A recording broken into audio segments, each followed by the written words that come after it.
Hey guys, welcome to my channel. I hope you're all doing very well. So I just watched Heartstopper season 3. Let's talk about it. Yes, I'm back again to discuss another season of Heartstopper, one of the most adorable, amazing, heartfelt and groundbreaking series to ever come out of Netflix.com. I can't wait to get into season 3 of the series in today's video. If that sounds fun to you guys, then stay tuned, of course.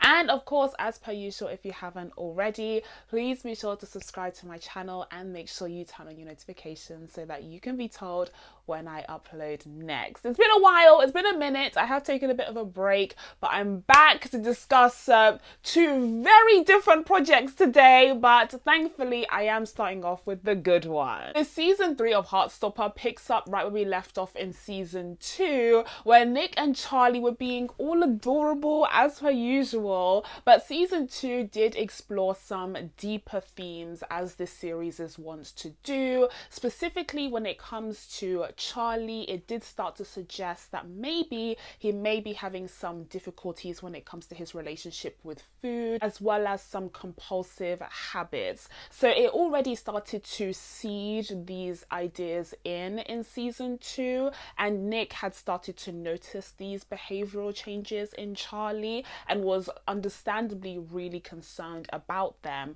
And they get blown wide in season 3 and further explored in a really, complicated but necessary way when we dive into Charlie's storyline. But when it comes to everyone's favorite teen couple, they also had a really huge moment at the end of season 2 where Charlie came to the realization that he is in love with Nick. He loves Nick so much and he wants to tell him. And so we followed that on in season 3 where Charlie is like struggling to find a way to tell him, and it's just cute. Like, this show, when it wants to be, which is most of the time, can be really sugary sweet. Like, it's just a huge helping of cane sugar, of sweetness for these LGBTQ characters, and it's exactly what we need. Like, it's exactly what we need in this day and age, because this series is essentially an antidote to all of those like horrific, traumatic stories that we were used to seeing in media as centered on LGBT people. This time around with this series, you have sweetness, you have cringe moments, but it's like adorable. Like, it's adorable, and the series just has a sincerity and an honesty and openness to it that I think really makes it stand out from the crowd of the very few LGBTQ offerings that we have in media. So of course, when Charlie finally gets the courage to tell Nick how he feels, I mean barely, because he ends up telling him when Nick is literally in the shower. I'm like, Charlie, you absolute mess. Like, you are a walking, talking disaster. But he tells Nick when he's in the shower through the door, and Nick is like trying to compose himself and he has to run out in the streets barefoot. And I'm like, listen, someone get this guy a pair of Crocs. Someone get this guy, those are my house shoes, okay? I'm always wearing Crocs. Someone get this poor boy a pair of Crocs so he can run after the love of his life with some decency. But anyways, he ends up running out barefoot, and they end up, of course, saying it to each other, and that ends up being their mantra for the whole season, just going to show that they're both on the same page about how they feel about each other, and it's all really romantic and sweet and adorable, and I just love them. They are one of, if not the very best, okay, couple that we have gotten on screen in recent years. They're just adorable. Like, they're just amazing. They're so perfect for each other, and I've said this in every single review of each season of the show, which you can check out my previous reviews on my channel if you'd like. But Kit Connor and Joe Locke are just a match made in heaven. They have insane on-screen chemistry together. They work so well on this show, and I'm delighted to see that, even though they're moving on to bigger and better things, they're still able to return to this series and just kind of slip into these characters characters like an old pair of comfy socks, and they work perfectly together still. So when it comes to the deeper exploration of Nick and Charlie's relationship, I think the series did a phenomenal job at kind of balancing those sugary sweet moments, but then also you get into like the deeper, more like sensual side of things, because up until this point we've kind of been looking at their puppy love through these like rose tinted glasses, but they are teenage they are teenage boys, and I have to say, listen, call me an old auntie, okay, someone approaching their 30s, but I see these little kids as like my little cousins, okay, and I don't want to be thinking about their sexual activity. I don't know, please, but this season does explore that next step that Nick and Charlie want to take in their relationship, and I think it does a very, very good job of, like I said, balancing the sweetness and sincerity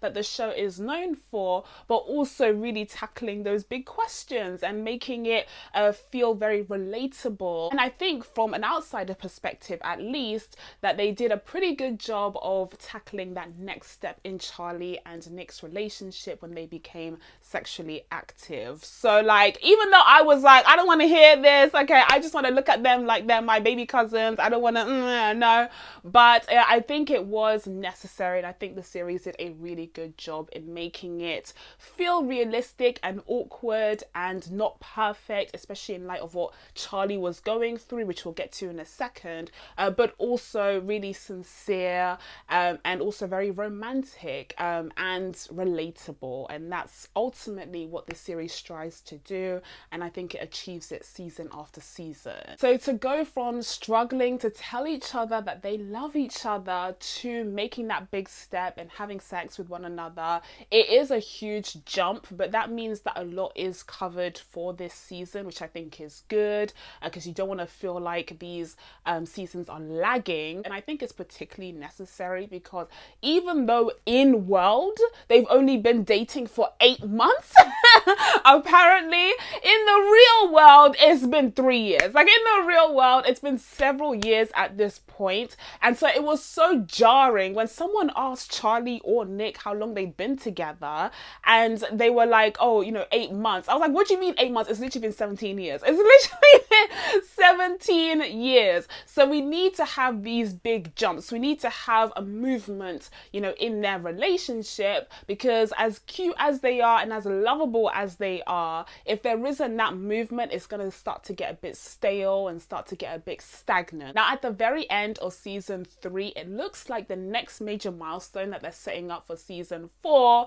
is, of course, Nick moving to university, because Nick is a year above Charlie, and so he's ready to be making these decisions, and he was looking at local unis. Apparently the University of Kent is like 10 minutes away from their house. I was like, oh, that's fun. He was looking at the local unis because he was dedicated to staying, close to home, close to Charlie, so that they could, stay together, and more importantly, so that Nick could be there for him as he's needed him over the last year or so because of the shenanigans that we'll discuss in a second. But, Nick and the girls end up traveling a bit further up north, and I myself had those travels across the country when I was looking for unis with my friends, but they ended up going to the University of Leeds, which Nick was often kind of interested in, but he absolutely fell in love with the place when he finally went there in person. And so now you have this big question mark over, what he's going to decide to do. It looks like he's leaning towards going to Leeds, and I think it would be a good move for him personally, because it seems like it's a better fit for him culturally and what he's looking for academically as well.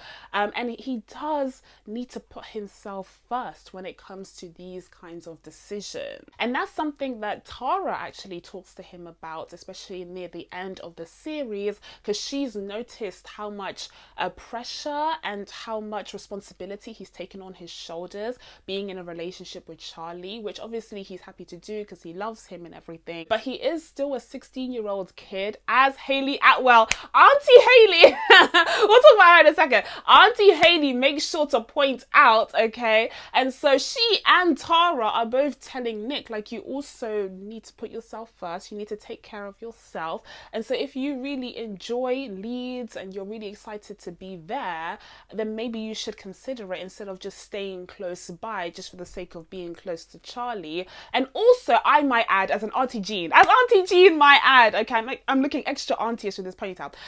My 2 cents would also be that the danger of him making this decision for Charlie and staying close by would be that if he is miserable in that university, if he doesn't end up, you know, getting what he really wants from it, which by the way is super costly, 10 grand a year. Let's not forget, you know, that SFE might be coming in temporarily, but you still need to pay that back. And so for that very costly, financially, socially, academically decision, he needs to make sure that he is double, triple sure, because if it doesn't work out, he might end up resenting Charlie. Yes, okay. He might end up resenting him a lot if he doesn't end up happy with the decision that he makes for him. And that is the beauty of Heartstopper, by the way. That is the beauty of this entire series, is the way that it is able to balance the, you know, sweet, adorable, sometimes cringe, but idealistic LGBTQ relationships that are explored on the show with some kind of deeper, more serious, more relatable topics and themes. And in the case of Nick, it's this idea that he is in a very codependent relationship with Charlie because of everything that Charlie is going through. And he is slightly older. He seems to be a little bit more mature. He's very level-headed and responsible. And he also wants to take care of Charlie and really, really cares about him. And so he's kind of slipped into this role of responsibility for him, but it's really important for him to remember that he's also really young. Even though he is slightly older than Charlie, he's still a teenage kid, okay? And he also suffers from anxiety himself, as was explored in previous seasons. So putting himself last like this is really unsustainable and really unhealthy.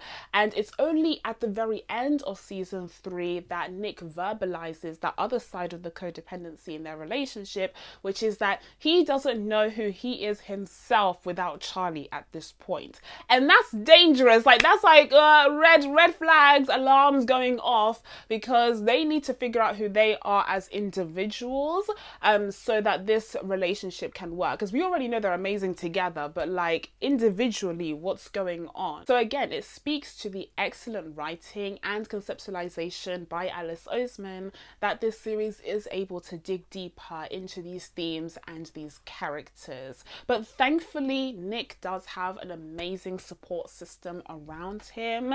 His family is just top notch. Like, I need to be invited to one of their holiday parties or something. They kept mentioning all of these holidays and parties and stuff that they go on, and I'm like, where's my invite? Because not only do you have the incredible, the indelible, the iconic Olivia Colman, who is Nick's mother. Unfortunately, she was a little bit absent for season 3 because of scheduling issues, but lo and behold, here we have Haley Atwell. Here we have Auntie Haley stepping in onto the plate to take over as the maternal role for Nick this season, and she was just delightful. Like, what a joy, what an absolute joy to have Haley Atwell as Nick's auntie. I'm telling you, Nick's family is goated. Like, Nick's family is amazing, and so they have a really great relationship. She herself is a psychiatrist, so like, also that family is loaded. Like, oh, that family is well off, but she's able to give him advice, although she does make it clear that she's not a specialist in the issues that Charlie is facing specifically. But yeah, like, what an amazing network that Nick has around him, both in terms of his family, but also, of course, his friends, which we'll talk about in a second.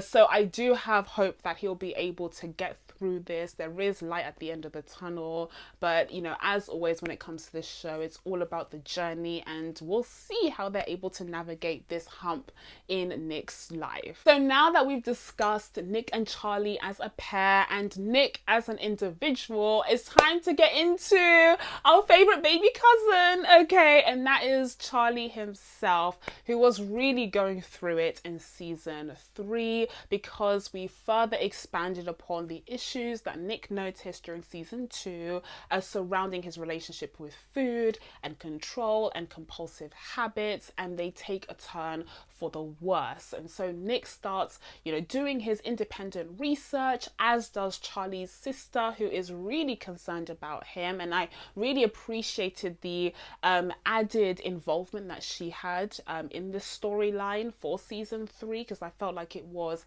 realistic and also really endearing to see how much she cared about her brother, and she just wanted the best for him. But they're both like kids, they don't really know how to kind of figure this very complicated situation out, and so ultimately they relied upon professionals, which again I think is a really good message, an important message to send. But at first they were doing the Googles, they were doing the Googling, and they determined that Charlie might be anorexic and he might be suffering from that illness, and they do confront him, they do try to talk to him about it, but it's just like a very touch and go situation. And I felt like the series, the writing really handled that well. There were times when Charlie was a little bit more open and felt like talking about it a little bit, but for the most part he wanted to avoid the subject when he was with Nick, and you could see how Nick was really trying to discuss it with Charlie, and sometimes it led to frustration and even anger and outbursts. And I just felt like that was a really realistic and enlightening way of portraying what would happen in that really difficult situation, especially when you have kids. Like, these are literal kids, guys, that are dealing with these really difficult topics. You get the sense that it's thinking about its potential audience, and anyone who could be in the audience, who could relate, who could learn from something, or who could see themselves in some of these characters. And you could tell that it takes that responsibility very seriously. So ultimately Charlie does receive professional treatment, and they do point out that it is a paid treatment, so it's like not on the NHS or anything. And you know, he does note how lucky and privileged he is to be able to afford that, because again, unfortunately, these kinds of treatments aren't as accessible as they should be, but he is able to really benefit and improve under that treatment and the plan that they have for him. He receives therapy, he has, you know, these people helping him, but the series doesn't shy away from showing how much of a roller coaster his treatment is, because there are days when he's feeling better and there are days when he gets worse. And so it's not just like an upwards trajectory, it's kind of like up and down and all over the place, which again I feel like is very realistic. And on Joe Locke's part, he does a phenomenal, exceptional job of portraying these complicated things that the character is going through. So ultimately Charlie is diagnosed with anorexia, but also OCD, and that's something that the kids weren't able to spot. Neither Charlie's sister nor Nick was able to identify that in him, which just goes to show the value of having professional expertise, and that's something that was, you know, really clever of the series to include, because it really does hammer home the idea that you do need like a professional to come in, to step in there when you have such serious cases, because you might be missing stuff if you're just Googling or relying on anecdotal evidence. So now we move on to the rest of the gang, and like I said before, I am so jealous of Nick and Charlie's friendship group. Like, they are so amazing, but that's not to say they don't go through their own hardships throughout the show. For instance, you have Elle and Tao. The big kind of theme of this season for their relationship is Tao, you know, really clinging on to Elle, because he seems to have abandonment issues. He's afraid of losing her, especially as she takes that next step of, you know, going to a sixth form that is more creative, that is more in line with her vibe and her aspirations. And he's happy for her and he's in love with her, and they're having this summer of romance. but he's kind of obsessed with, you know, trying to up himself as a boyfriend and be the perfect boyfriend, because ultimately he's afraid of losing her. And so that can be smothering a little bit. And that's kind of what they touch on, especially the early parts of the season. But then Elle and Tao have that discussion, and Tao starts backing off just a little bit, okay? He's trying his best. And so they determine that not every single date has to be a rom-com movie. Like, they can just hang out, and Elle isn't just gonna drop him.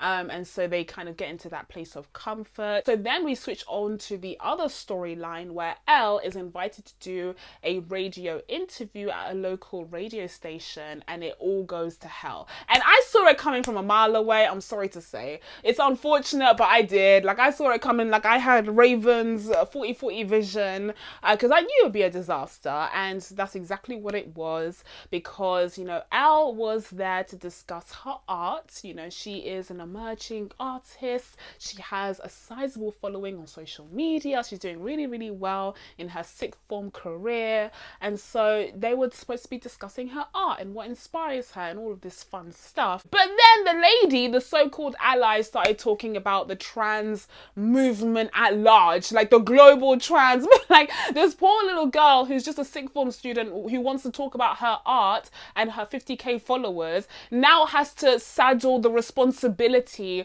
of representing the entire trans movement. And like, this was just so, again, predictable as a viewer, but also like a really good way of showing the issues surrounding these kinds of discussions and how they're had, because it was so insensitive and so inconsiderate to bombard this young girl with all of these questions, these heavy topics that even, you know, professionals, even academics haven't figured out, but you expect this teenage girl to figure it out in this one radio interview? Like, let's be serious for a second. So yeah, I thought that was a crazy turn of events that I absolutely saw coming, but I think it was a necessary storyline, especially surrounding Elle as a character, because we've been seeing these kinds of things pop up in real life, and so the show found a really clever way of addressing it. So then next up you have Tara and Darcy, and there aren't too many major changes in their relationship this season.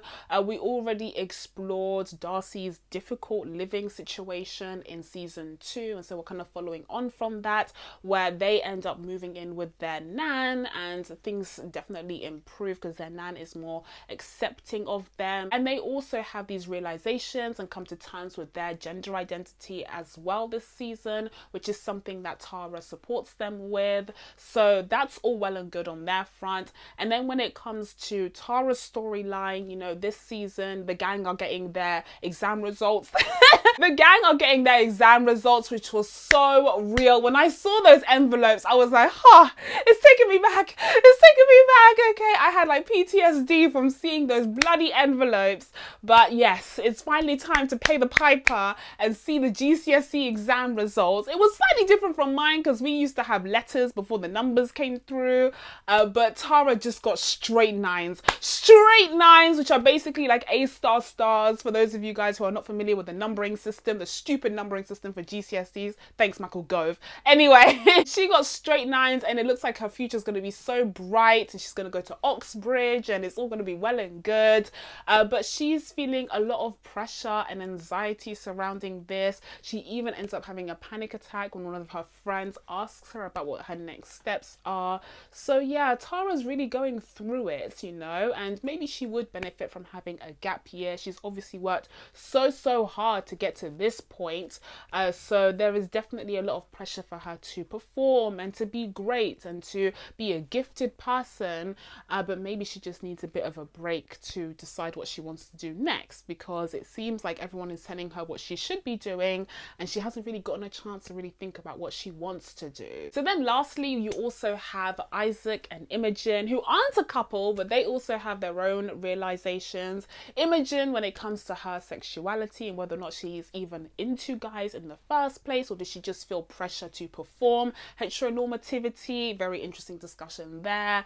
And then you have Isaac with his asexuality and being aromantic. I was trying to find the noun. Being aromantic. So again, you know, this series does a really great job of exploring the whole spectrum of sexuality and gender identity and all of these important topics, so that each of these characters can essentially act as avatars for members of the audience who might relate to certain elements of what they're going through. And they do it in a really clever and sensitive way that's really informative and educational and relatable, whilst at the same time piling on the sugar. Just piling on the sugar, because everything is so sugary sweet and we love to go back to the world of Heartstopper because of it. Now, if I did have any little critique of the series, I might have said the same thing for my season 2 review, to be honest, because it's continued on through season 3.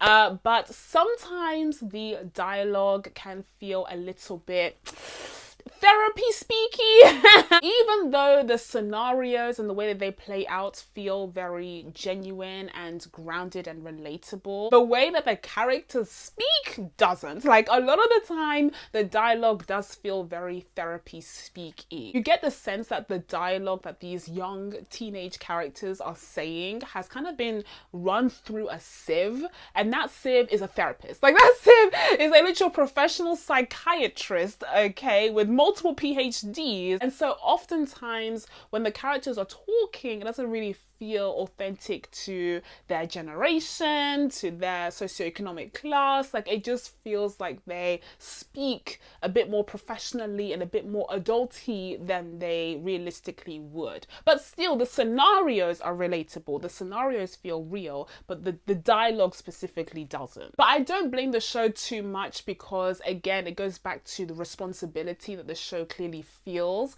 to convey these really difficult topics in the most helpful and educational way, while still being entertaining. And because it achieves this successfully, you know, season after season, I can't be mad at it. So with all of that being said, guys, I'm going to be giving Heartstopper season 3 an 8 out of 10. So that's it from me, guys. Now that I told you guys my thoughts on Heartstopper season 3, it's time for you guys to let me know what you thought of this series down in the comments below. Please be sure to subscribe to catch you videos coming up. Thank you guys so much for watching. I really appreciate it, and I'll see you in the next one. Bye.